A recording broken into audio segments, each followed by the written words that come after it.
Chuck key slipping? It's time for a new one. The chuck key fits into a hole on the side of your chuck and has teeth that engage to the adjusting ring.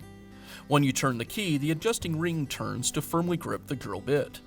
After years of use, the teeth on your key can wear down and the gear will begin to slip. The most important part of replacing your chuck key is making sure you get the correct one, and I'm going to show you how.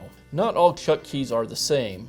The biggest things that make them different are the diameter of the center post that fits into the chuck, and the wrong number of teeth or the wrong spacing will make it so the key doesn't lock against the adjustment ring on the drill. The best way to ensure that you get the proper chuck key for your drill is to look up the drill by model and serial number on our website.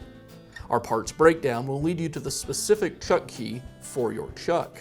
Some drills will come with a lanyard, or if your drill didn't come with one, you can purchase it separately, and this will make it a little easier to keep track of the key. If your drill came with a lanyard, it's just a simple matter of sliding it onto the key